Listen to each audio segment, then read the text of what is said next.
Volte para o capítulo 2 do Evangelho do Senhor Jesus, escrito por Marcos. E continue com a sua Bíblia aberta neste capítulo 2, escrito por João Marcos. Se aquiete na presença do Senhor, se acomode, descanse em Deus, esteja com o seu ouvido atento, seu coração aberto, para ouvir a santa e preciosa palavra de Deus. Palavra que nos edifica, mas também muitas vezes a palavra nos sacode. A palavra mexe com a nossa vida, desperta também a nossa vida, aponta o nosso erro, mas também nos mostra como consertar e como viver. Amado Senhor, mais uma vez, ousamos levantar a nossa voz diante do Senhor. Limitados como somos, pelo tempo e pelo espaço. Homens e mulheres pecadores, porém remidos pelo sacrifício do Cordeiro, sacrifício levado a efeito na cruz do Calvário. E também, Senhor, a ressurreição é a prova de que, de fato, o pecado foi vencido, a morte foi vencida. E o sacrifício de Cristo e a sua ressurreição nos alcançaram, nos transformaram. E a palavra do Senhor modela a nossa vida e nos mostra como viver. E agora, Senhor, estaremos com a Tua graça, suplicando a Tua misericórdia, estaremos ministrando a palavra. Usa-me como instrumento em Tuas mãos, como boca do Senhor, como profeta de Deus, para anunciar a verdade do Evangelho. Evangelho que transforma a vida do homem, que modifica completamente o seu viver e apresenta uma ética nova, uma moral nova, um caminho novo, apresenta uma vida nova. Ó Deus, continua falando conosco, continua edificando a igreja, continua, Senhor, consolando as almas. Assim oramos e agradecemos pelos méritos de Jesus, nosso Senhor. Amém. Marcos 2, de 1 a 12. E aqui encontramos, meus irmãos, 4 amigos que fizeram total diferença na vida de um homem paralítico. Amigos que fizeram diferença na vida daquele homem.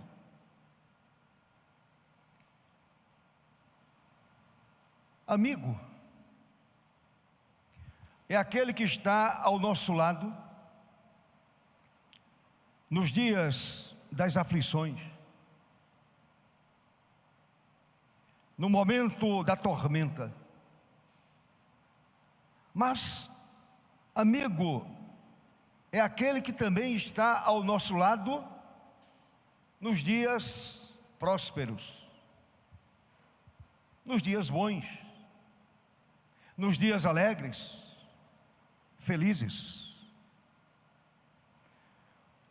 O amigo que realmente se interessa pela nossa felicidade é aquele que não mede esforços para auxiliar em todas as circunstâncias da vida, sejam elas momentos alegres ou não, momentos de aflição ou não. Amigo é aquele que está sempre disposto a nos ajudar. Amigo é aquele que estende a mão. Amigo é aquele que oferece o ombro amigo. Amigo é aquele que chora conosco. Amigo é aquele que se alegra com a nossa vitória. Mas também é aquele que ora por nós quando estamos passando por situações adversas na vida. Salomão, filho de Davi, escreveu em Provérbios capítulo 17: em todo o tempo ama o amigo, não em alguns momentos. Em todo o tempo ama o amigo, e na angústia se faz irmão, é aquele que se aproxima mais, como se fosse irmão carnal. No capítulo seguinte, capítulo 18, Salomão afirmou: há amigo mais chegado do que um irmão. E é verdade. De repente você não consegue abrir o seu coração para o seu irmão, mas consegue abrir o seu coração para um amigo, amigo verdadeiro, amigo leal. E um amigo assim não existe agenda fechada para ele. Diante de um amigo desse não existe agenda fechada. Você se abre, você se expõe, porque sabe que pode confiar plenamente naquele amigo. Meus irmãos, um amigo leal é bênção na vida de todos nós. Um amigo leal é bênção para a minha vida e para a sua vida, pois esse amigo é sempre constante, sempre verdadeiro. Não fala para nos agradar, ele fala para nos ajudar, ele fala para nos erguer, ele fala para nos levantar. Amigos assim fizeram a diferença na vida do paralítico deste capítulo 2 de Marcos. Os 4 amigos ouviram falar do Senhor e de sua fama, que percorria o país inteiro. E observem bem, cheios de amor fraternal, se prontificaram a levar o amigo deficiente à presença de Jesus. Não estavam preocupados com o trabalho,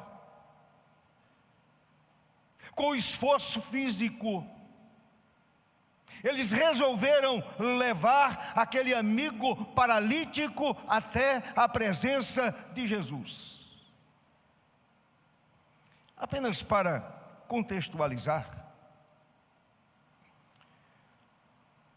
o Senhor Jesus, depois de uma viagem de evangelização e de libertação por toda a Galileia, percorrendo toda a Galileia, pregando a verdade, ensinando o Evangelho, apresentando a boa notícia da graça de Deus, libertando os oprimidos pelo diabo, curando os enfermos. O Senhor realizou esta viagem evangelística e também uma viagem de libertação. Como diz o verso 39 do capítulo 1. Verso 39 do capítulo 1. foi por toda a Galileia, pregando nas sinagogas deles, dos judeus, e expelindo demônios, dando liberdade às almas aprisionadas pelo diabo, almas escravizadas pelo diabo. O Senhor evangeliza, mas também o Senhor liberta. Depois dessa viagem, o Senhor volta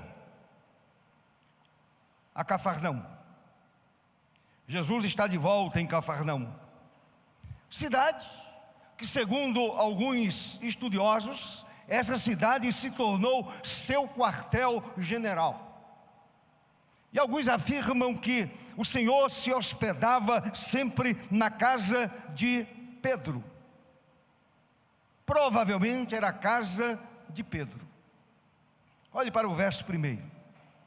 Dias depois, entrou Jesus de novo em Cafarnaum. Ele volta para o seu quartel-general. Provavelmente se hospeda mais uma vez na residência de Pedro. A narrativa de Marcos, meus irmãos, diz que uma multidão encheu a casa para ouvir os ensinos do Senhor. Verso 2. Ele nem descansa. Ele não descansa.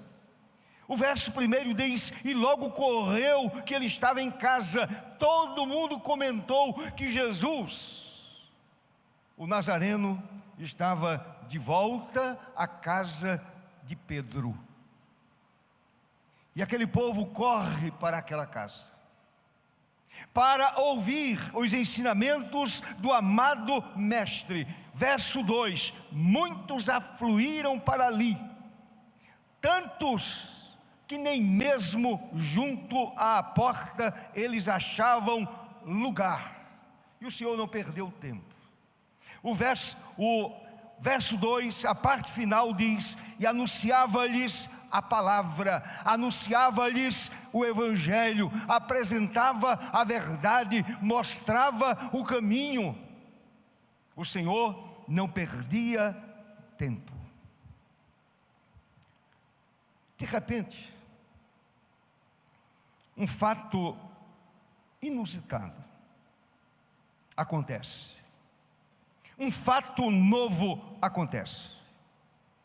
Um paralítico completamente dependente da boa vontade dos outros é trazido àquela casa por 4 amigos. 4 amigos.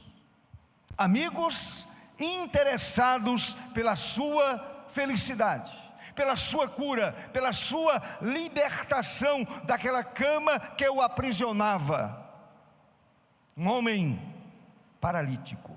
Olhe para o verso 3. Veja o que diz o verso 3.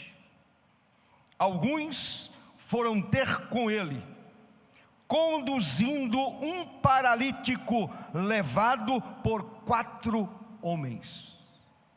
4 amigos. Amigos do peito. Amigos leais. Amigos verdadeiros. Amigos verdadeiros. Talvez,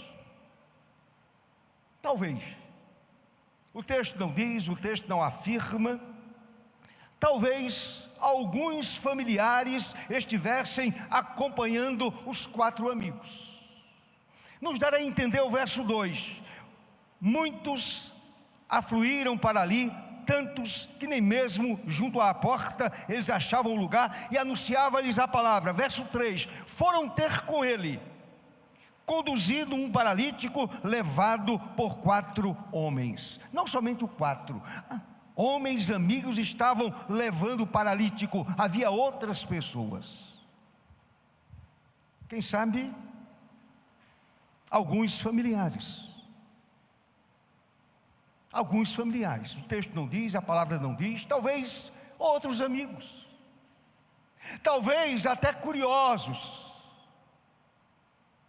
querendo descobrir o que poderia acontecer àquele homem paralítico levado àquela casa. O que poderia acontecer a esse homem? Curiosidade, talvez. Eu lembro de uma vez, a nossa igreja ainda era lá no alto do céu. Depois de um culto de domingo à noite, eu estou em casa, o telefone toca e uma pessoa diz assim: pastor, uma vizinha minha aqui está completamente endemoniada, possessa. Eu mandei Felipe e mais uns 2 jovens da igreja. Aliás, Felipe convidou mais 2 jovens da igreja e levaram essa mulher até o templo. Eu já estava lá esperando. Mas aquela mulher não foi sozinha. As pessoas, os vizinhos, acompanharam aquela mulher. E um caminhão foi levando aquele povo. Em cima da carroceria, uma multidão quase enche o templo. E eu peguei aquela senhora, fui lá para o gabinete, chamei um irmão à parte e disse: anuncia o evangelho a essas pessoas, enquanto o Senhor Jesus vai libertar aquela mulher. Aquelas pessoas estavam ali curiosas. O que vai acontecer? Será que de fato essa mulher vai ser liberta? Ela vai voltar à sã consciência? Ou simplesmente nada vai acontecer? Mas o Senhor é poderoso. O texto nos diz que o Senhor estava libertando possessos, endemoniados. E na autoridade do nome de Jesus, aquela mulher foi libertada. Ela saiu livre naquela noite. Ela entrou no meu gabinete completamente possessa, dominada pelo demônio. E de repente os amigos viram aquela mulher em sã consciência e dizendo que a partir daquele instante Jesus era o seu melhor amigo. E continua firme até hoje. Não frequenta a nossa igreja, mas continua firme até hoje, porque verdadeiramente o Senhor Jesus a libertou para a glória do Deus Pai, Deus Filho e Deus Espírito Santo. Talvez alguns curiosos acompanharam aqueles 4 amigos, talvez alguns familiares. Mas a verdade é que os amigos levaram o paralítico. Porém, meus amados, havia um entrave, havia um problema que até então eles não esperavam. Um entrave. A multidão impedia o acesso dos 5 à presença de Jesus. Olhe para o verso 4. Diz o texto no verso 4: e não podendo aproximar-se dele, de Jesus, por causa da multidão, descobriram o eirado no ponto correspondente ao em que ele estava, e fazendo a abertura, baixaram o leito em que jazia o doente. Não tinha como entrar. A multidão tomou conta daquele espaço. Certamente não era uma mansão. Se era a casa de Pedro, era uma casa humilde, a casa de um pescador. Portanto, não era uma mansão, com um jardim imenso, com uma área imensa. Era uma casa humilde. E aquela multidão impedia que os 5 entrassem diante da presença do Senhor Jesus. Mas, meus irmãos, aqueles homens não se deram por vencidos. Não se deram por vencidos. A dificuldade era grande. Era grande. A multidão impediu o acesso. Ninguém conseguia se aproximar do Senhor. Porém, os amigos não desanimaram. Não desanimaram. Não desistiram do amigo. Não desistiram daquela pessoa que estava ali, presa àquela cama paralítica. Uma pessoa paralítica, um homem paralítico, não desanimaram, não disseram ao infeliz deficiente: isso é tudo, lamentamos, amigo, mas é o nosso limite, nada mais podemos fazer. Tentamos de tudo, trouxemos você, carregamos estrada fora, fizemos a viagem, chegamos aqui, mas não podemos entrar. A multidão impede o nosso acesso, portanto, paciência. Infelizmente, voltaremos com você para casa do mesmo jeito, continuando paralítico, continuando deficiente. Você vai continuar preso ainda a essa cama. Meus amados, mais uma vez digo, o criativo amor fraternal daqueles homens, esse amor fraternal os levou a subirem e desmancharem o eirado, o telhado, que certamente não era de concreto, de palha, uma casa simples, uma casa humilde, e eles afastaram aquilo ali e desceram o homem paralítico até a presença do Senhor Jesus. Baixaram o leito até a presença do Senhor Jesus, como diz o verso 4. Não desistiram, não disseram ao paralítico: meu amigo, infelizmente não dá mais, voltemos para casa, quem sabe em outra oportunidade, quem sabe outro dia, quem sabe você terá uma segunda chance. Eles não desistiram. Solidariedade,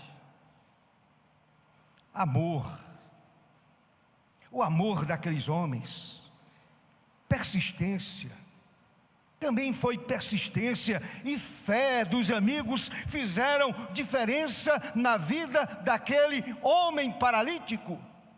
O amor solidário, amor que trabalha em favor de alguém, que ajuda, que estende a mão, que levanta, que abençoa. Amor solidário, amor persistente, fé inabalável, sabendo que aquele homem, chegando à presença do Senhor Jesus, ele sairia da casa andando com as suas próprias pernas, com os seus próprios pés. Ele sairia dali completamente restaurado para a glória do Senhor Jesus. Mas a fé daqueles homens foi reconhecida pelo Senhor Jesus. Olhe para o verso 5. O Senhor diz assim: vendo-lhes a fé dos amigos, a fé daqueles amigos solidários, a fé daqueles amigos cheios de ternura, cheios de amor, movidos pelo amor. O Senhor disse: vendo-lhes a fé. O texto não diz que o paralítico estava exercitando a fé. O texto diz que os 4 amigos tinham fé. E nós não podemos esconder que o Senhor lê a mente e sonda o coração. E Ele percebeu que aqueles homens estavam cheios de fé, vendo-lhes a fé. O Senhor observa a fé daqueles 4 homens. Meus irmãos, além dessas lições singelas, simples, que o texto nos ensina, certamente também a gente consegue discernir pelo menos mais 2 aspectos desse amor fraternal dos 4 amigos que fizeram diferença na vida do deficiente físico. Eu quero apresentar essas 2 lições. Primeiro, a solidariedade dos amigos. Observem bem, a solidariedade dos amigos deu a Jesus, essa solidariedade deu a Jesus a oportunidade de efetivar seu maior ato de amor, o seu maior ato de misericórdia, quando ele perdoa os pecados daquele homem paralítico.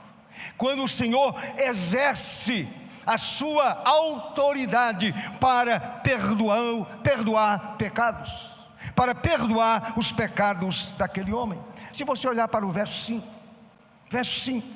o Senhor Jesus disse ao paralítico: filho, os teus pecados estão perdoados. O Senhor não começou dizendo: filho, você vai levantar dessa cama. O Senhor não disse: filho, você está curado a partir desse instante. Filho, ponha-se em pé, levante-se.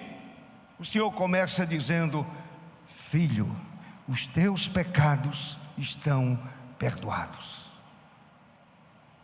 Sabem qual é a maior paralisia? É a da alma, é a paralisia do coração, é a doença da alma, da mente.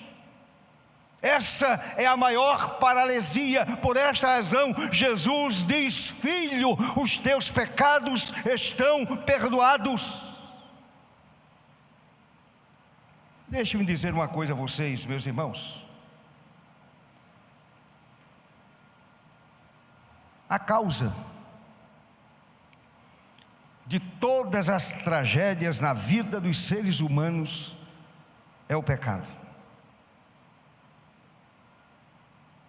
É a causa de todas as tragédias na vida humana. E pecado, essencialmente, é afastamento de Deus, é separação de Deus, é viver a sua própria vida sem se preocupar com Deus, sem se preocupar com a alma. É a maior tragédia da vida humana, é o pecado. João diz que pecado é a transgressão da lei, na primeira carta de João. Pecado é transgredir contra a lei de Deus. Pecado é ofender a Deus. Pecado é desagradar a Deus. Agora, quem viola a lei de Deus é escravo do pecado. Quem viola a lei do Senhor, quem viola a lei de Deus, torna-se escravo do pecado, como afirmou o próprio Jesus. Portanto, aquele homem paralítico, o Senhor diz: filho, os teus pecados estão perdoados. Ali o Senhor via um pecador, transgressor da lei de Deus, e o Senhor o perdoa. O Senhor vai no cerne da questão, o Senhor vai no cerne do problema. O problema estava na alma, estava no coração, estava na mente daquele homem. Era um escravo do pecado. O Senhor diz: todo o que comete pecado é escravo do pecado. Meus irmãos, o pecado tira do ser humano sua liberdade. Tem muita gente que pensa que não é assim. Tem muita gente que pensa que é livre. Não é. É uma pessoa amarrada pelo pecado. É uma pessoa aprisionada pelo pecado. Não é uma pessoa livre. Livre é aquela pessoa que está em Cristo. Livre é aquela pessoa que pode resistir pela graça de Deus ao pecado. Livre é aquele que recebeu do Senhor a palavra de libertação. Naquele momento, aquele paralítico recebeu a palavra de libertação do Senhor: filho, os teus pecados estão perdoados. Se pois o Filho vos libertar, verdadeiramente sereis livres. Aquele homem poderia até voltar ainda deitado naquela cama, naquela maca, paralítico, mas a sua alma estava livre, o seu coração estava livre. Ele havia acertado a sua vida com Deus mediante a ação perdoadora de Jesus. Ele voltaria um homem diferente, seria uma nova criatura, sem nenhuma dúvida. Ele voltaria sendo uma nova criatura, sendo um novo homem, sendo uma nova pessoa, sendo um homem nascido de novo. Ele recebeu a libertação espiritual que somente o Senhor pode oferecer. A solidariedade dos amigos deu ao paralítico a oportunidade de saborear, de uma forma prática, a alegria límpida e refrescante do perdão de Deus. Como é maravilhoso você sentir o perdão de Deus naquele momento. Aquele homem sentiu a alegria do perdão divino. Agora ele está livre, verdadeiramente livre. Ele agora é uma nova criatura, é um novo homem. Ele experimentou, saboreou a alegria límpida e refrescante do perdão divino. Filho, os teus pecados estão perdoados. Aleluia. Isso traz um gozo à nossa alma.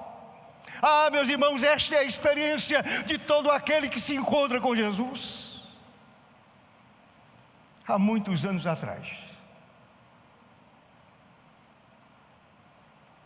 eu nunca esqueço aquele momento tão especial da minha vida. No século 20, em 1971, quando eu encontrei o perdão de Deus, quando a graça do Senhor inundou o meu ser, transformou a minha vida, eu senti a alegria do perdão de Deus no meu coração. Que coisa maravilhosa, irmãos, não há palavras para explicar essa alegria que transborda o coração de um homem perdoado por Deus. Você também poderá sair daqui com a sua vida livre do poder tirano e paralisante do pecado, se você crer no poder perdoador do Filho de Deus. Se você crer, se você reconhecer a sua miséria, se você reconhecer que você é um homem pecador, uma mulher pecadora, e que você precisa da graça perdoadora do Senhor. Filho, teus pecados estão perdoados. O Filho de Deus, que tem toda a autoridade para perdoar pecados, olhou para aquele paralítico e disse: filho, os teus pecados estão perdoados. Você pode imaginar a alegria daquele homem? A satisfação que permeou a sua vida, a sua alma, a sua mente, o seu coração. Ele sentiu o perdão de Deus, ele sentiu que os seus pecados foram perdoados pelo Senhor. E o segundo ponto, a segunda verdade: o amor criativo e persistente dos amigos. Esse amor deu ao paralítico a chance de ouvir a palavra poderosa de Jesus. Depois do perdão dos pecados, depois que a sua alma é limpa, depois que a sua mente é completamente limpa, o Senhor, cheio de autoridade, diz àquele homem: levanta-te e agora anda. Amém, meu irmão? Levanta-te e anda. Que autoridade, que poder maravilhoso. Esse é o nosso Deus, esse é o nosso amado Jesus. É aquele que está presente aqui entre nós, é aquele que vive em nós, é aquele que fez do meu e do seu coração a sua morada. Então vejam bem, irmãos, ao declarar o perdão dos pecados do doente, naquele momento, algo acontece. O Senhor declara o perdão, mas antes de dizer levanta-te e anda, acontece um burburinho, uma conversa. As pessoas começam a criticar, e algumas lá no coração, arrazoando no coração, pensando para si mesmo, dizendo: quem é este? Que autoridade tem este homem para perdoar pecados? Que ousadia é esta? Conhecemos quem é este homem. Ele não tem nenhuma autoridade. O Senhor foi alvo da oposição dos escribas, diz o texto, mas alguns escribas, que eram uma espécie de secretários ou técnicos no estudo da lei de Moisés, no estudo da Torá, eram técnicos, digamos assim. Eles começaram a criticar, estavam assentados ali, e arrazoavam em seu coração: por que fala ele deste modo? Que ousadia é esta? Ele está sentado no lugar de Deus, ele está fazendo a afirmação que somente Deus pode fazer. E aqui fica uma lição para nós: Jesus de fato é Deus. Amém, irmãos? Jesus é Deus, Ele pode perdoar pecados, sim, e Ele pode dizer: levanta-te e anda. Ele é Deus. Louvado seja o seu nome.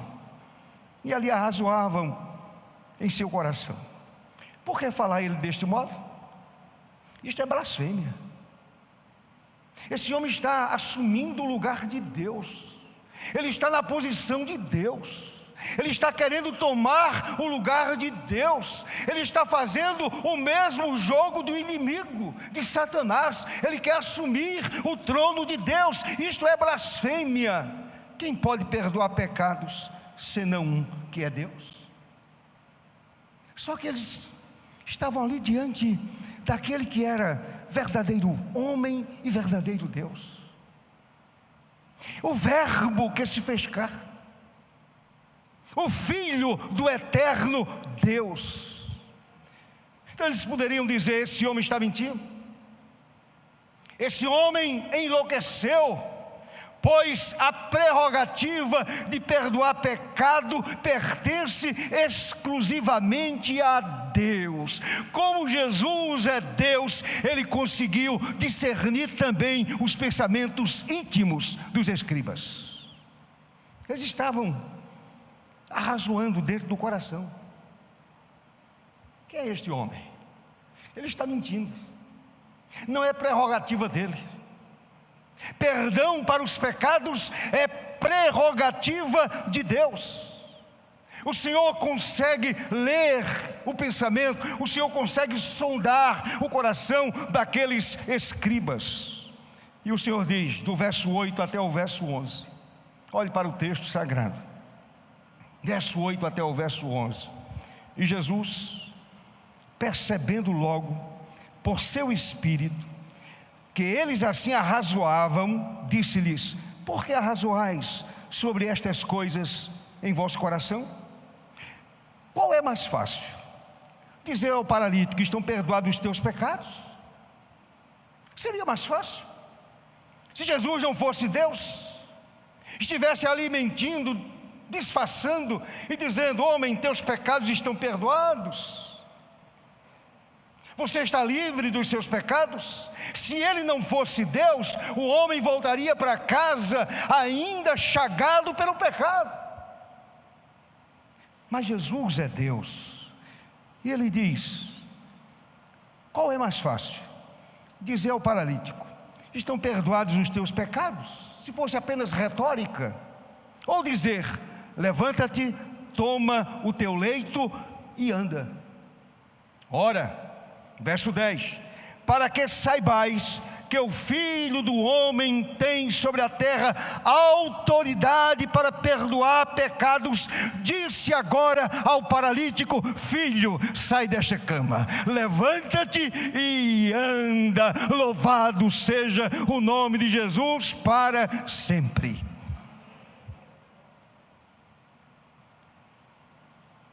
Jesus provou que tinha poder de fazer ambas as coisas: perdoar e curar.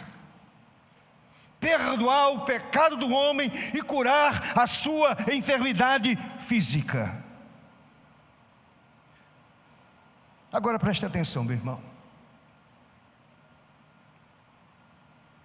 É importante esclarecer, é muito importante esclarecer, que a cura divina da doença não está subordinada à fé do enfermo.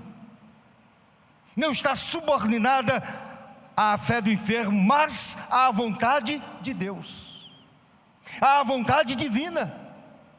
Deus cura quem quer, Ele age quando quer, Ele cura quando quer. Ele opera um portento quando Ele soberanamente quer. Eu lembro de uma vez, no início da minha fé, eu estava com um problema no ouvido. Era um problema que estava ficando sério. Fui em busca do tratamento. O médico prescreveu a medicação. E eu comecei a usar a medicação. Mas houve um momento que eu disse: Senhor, Tu podes me curar, se o Senhor quiser. Se é da Tua vontade, o Senhor me cure. Eu lembro que naquele dia, quando eu saí da presença do Senhor, do momento de oração, eu peguei aquela medicação e dei para um hippie que eu estava evangelizando.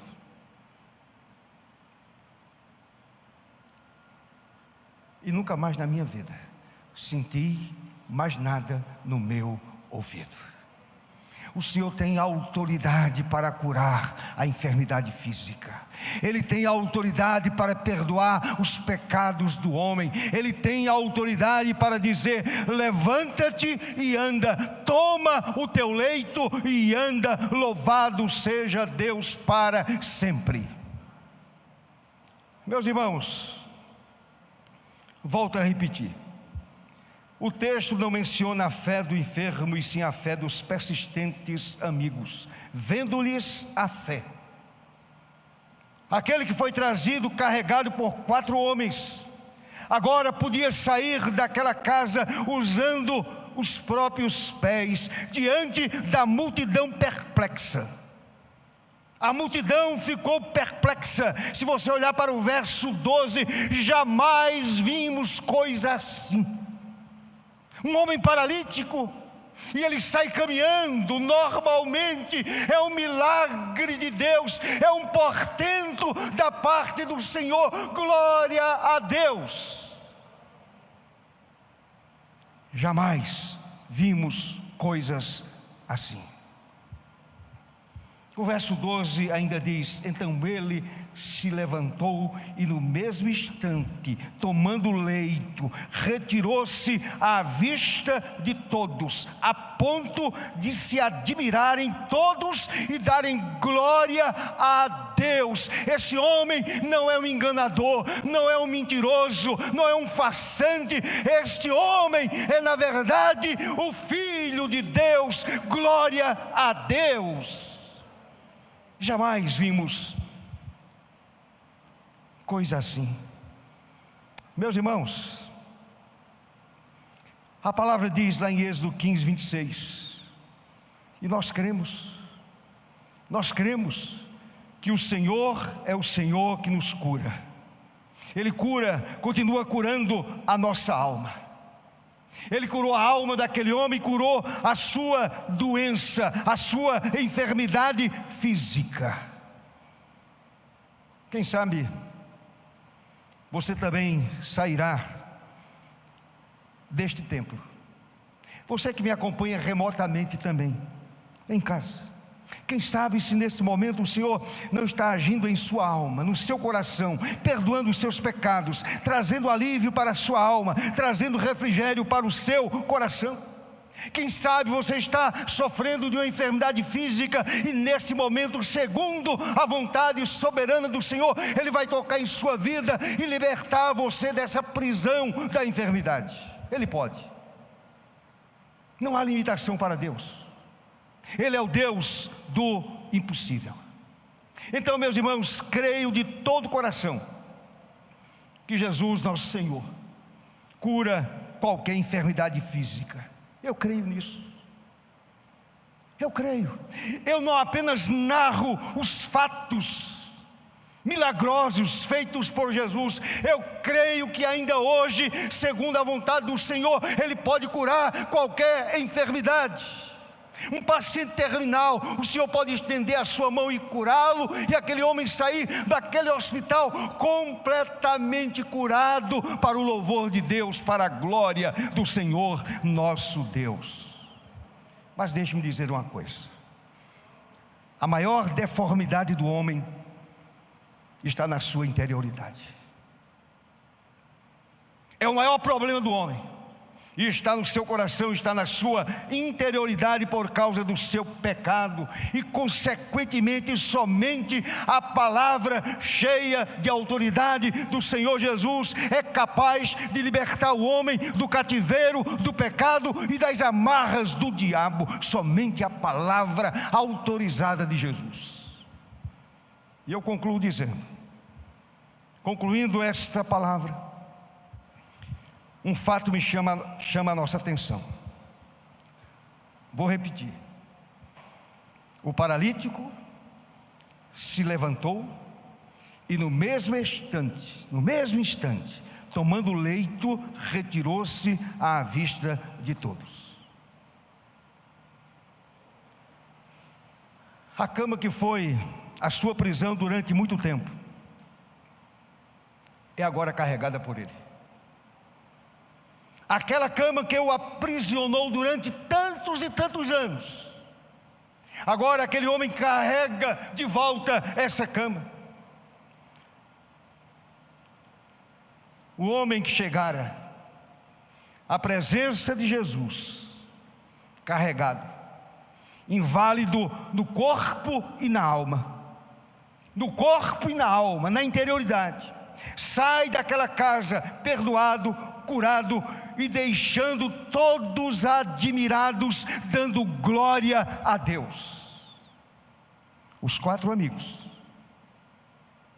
sem dúvida nenhuma, sem medo de errar, os 4 amigos foram usados por Deus para conduzirem o paralítico até a presença de Jesus, porque eram amigos que faziam diferença. Mas eu quero dizer a você que Jesus é o seu melhor amigo. Aqueles amigos foram excelentes, agiram com excelência, foram amigos leais. Mas eu quero dizer a você que Jesus é o amigo de todos os momentos, é o amigo mais leal, é o amigo legítimo, porque Ele é aquele amigo que pode perdoar os meus e os seus pecados. Ele pode curar a minha enfermidade física e a sua enfermidade física, se assim for do seu agrado. Portanto, bendito seja o nome do Senhor.